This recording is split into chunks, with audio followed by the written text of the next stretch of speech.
What is going on, y'all? What is going on? Is your boy David from Bunk Sports, and I am back with another post game video.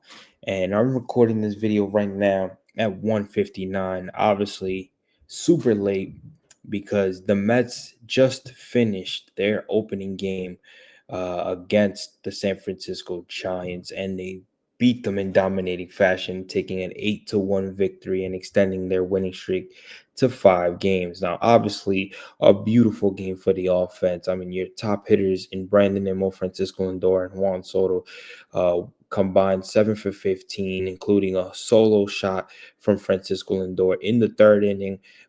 Francisco Lindor going 3 for 5 with that home run. Brandon Nimmo going 2 for 5. Uh, just beautiful hitting today from the offense. It's just you love to see it. I'll actually put the box score up as we talk, so you see it here. Brandon Nimmo going 2 for 5, 2 RBIs. Francisco Lindor going 3 for 5 with 1 RBI. Soto going 2 for 5 with 2 RBIs. So you just love to see it. You absolutely love to see it.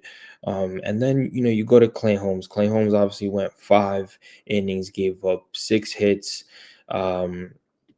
Door. I mean, sorry, Clay Holmes as a starter or move him to the bullpen. That to me depends on what they do at the trade deadline. I know David Stearns came out in his press conference last week or a week after or a week before that and basically said that they're looking into adding a reliever or some relievers in the pen and adding us and looking into the center field market uh, within this trade deadline. So they already accomplished one thing, and that's getting a bullpen arm. And obviously, earlier today, they got Gregory Soto. I put a video up there, so please make sure you go check that out, give that a like, and share that video as well. I'll give my thoughts on the trade and everything like that. But obviously, the Mets coming in today and taking care of business against a San Francisco Giant team that had just beaten the Braves 2 out of 3. So obviously the Giants were feeling themselves, and the Mets came in there and handled business, scoring 2 runs in the top of the first inning. And then just from there, that was all she wrote. That was all she wrote. You like the fact that your top 3 hitters started off the vibe and the momentum. That's what you'd like to see. And like I said, when you have a guy like Francisco Lindor who was on a 0 for 31 skid, broke that Wednesday, and then obviously coming in today and really setting the tone for this team today, you want your best player or one of your best players to really, like I said, set the tone and get everybody in. Um, I also do like the fact that, like I said, Brandon Nimmo adding his taste into that. Brandon Nimmo, since the All Star break, has been on a complete tear, being able to just make contact with the baseball, not doing too much, driving the ball, making line drive contact, just getting on base no matter what, doing what a leadoff hitter is supposed to do. You like to see that. You like to get things on a roll. But other than that, man, there's nothing much to say. Like I said, the Mets set the tone here, winning the opening series, winning opening game of the series, and winning it in dominating fashion, 8-1 victory, and like I said, extending their winning streak to 5 games. But Clay Holmes gets the win. He is 9-5 on the year so far. The Mets are now got their 60th win. They right now in the standings. I will actually check that for you guys as I talk right now. So let me go find that for you guys, because as we all know, the Phillies played today and they beat the Yankees in dominating fashions themselves. I believe the score was 11-5, but I will check that for you guys because right now, um, right now, with obviously us winning on Tuesday, and I think the Phillies lost on Wednesday, we were able to gain a game on them. But let me check for you guys. Excuse me. Let me see. Let me see. Okay, let's look at the standings right here. All right, so let's go. Let's look at the standings right here. Bang. Oh, I don't even know why I did that. Excuse me. Okay, here we go. All right, so as of right now, they are tied. It's well, no, excuse me. What am I talking about? This is the updated record, right? Standings right now. So they are half a game behind us. We're up because we got the. I think the Phillies got that loss on Wednesday, um, but we are up half a game, and I think that was crucial because a lot of us, I didn't care. You know what I'm saying? I didn't care as long as the Mets win and they keep winning. It's going to be a back and forth. But a lot of Met fans wanted the Yankees to take care of business, obviously, because it would have helped us out. Of course, they couldn't do that. Fucking Yankees, of course. But with the Mets earning the victory today, they are still in. So they still have sole possession of first place. The Phillies are only a half a game, and it's looking like it's going to be like that, in my opinion, for the entire season. Who runs with the division? I think is these two teams right here, and that's gonna be pretty interesting to see.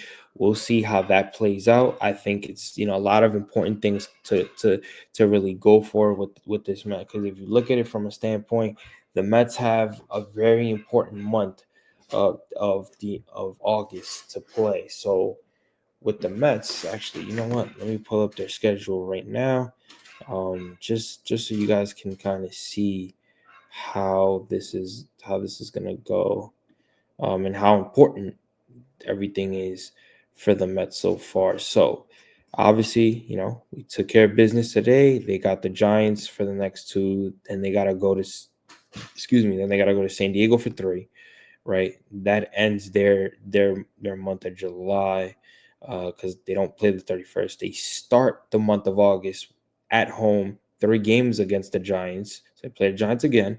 Then they got to play the Cleveland Guardians uh, for after that at home, and then they go to Milwaukee for three. Then they come back home to play the Braves for three, and they play, oh my Jesus, and they play the Mariners for three at home, and then they got to go to Washington for three, Atlanta for three. Then they play the Phillies at home for three, and then the Marlins for three. So I think, in my opinion, I think August, I would have said tough, but you know what? To me, if they could take two out of three from the Giants and two out of three from Cleveland, I think they'll be on a roll August, and I think that's what's gonna set them apart. How Philly plays it out. Matter of fact, what I'll do is I'll look at Phillies as of right now. Let's go back and let's look at the Phillies and let's see how that plays out with the Phillies. Let's look at their schedule real quick. Hold on, guys. I'm gonna do this mid recording so we can really break this down. Okay, so they got two more with the Yankees, two more with the White Sox, and then let's go to their August. Then they got the Tigers, which I think is going to be tough. The Orioles. They got the Rangers, Cincinnati, Washington, Seattle, uh, Washington again. Then they got us, and then they got the Braves. So I think their August is a little bit more stricter than ours. I think ours is a little bit easier. If the Mets can take two out of three from their series in August, I think they will be fine. And I think going into September, the Mets will have a little bit of airway. They'll have a longer leash within the lead in the standings over the Phillies, and I think they'll be in good position going into, like I said, going into September. And let's see how they finish that September off, how the Phillies finish that September off as we wrap up to get into August. The final thing that I want to say before I get out of here is this trade deadline is very important. Like I said, the Mets made their very first move ahead of the trade deadline by acquiring left-handed reliever Gregory Soto. What they do after that is very important. A lot of people, including myself, have been holding David Stearns to a high leash. They've been holding him accountable because it is his second year. You're not in a small market anymore. You're in a big market with money. Let's be a little bit aggressive and see what you can do. And so far, he has proven to do that with one trade. Nobody's shaking ass. Nobody's out here saying, yes, he's the greatest fucking president of baseball operations. But you like the fact that he was thinking smart and he stuck to his gun. He stuck to what he said he wanted to look at, and that was a reliever. He said he wanted to add more than one. So let's see what that next reliever is, and let's see what they do within the center field position, because right now they're looking into that center field position. Like I said before, in the start of this video, Luis Robert Jr. Seems to be the guy that they're gunning for. If they add a starter, that'll be pretty interesting because, like I said, with Clay Holmes, it seems like he's the one guy that they might look at in terms of possibly putting him in the bullpen. But that's if they get a starter. It doesn't seem like they may, only because what came out today is that the market for the market's not on their side in terms of what they want as a starting pitcher. But who knows? Maybe they go after Sandy Alcantara. Maybe they do that.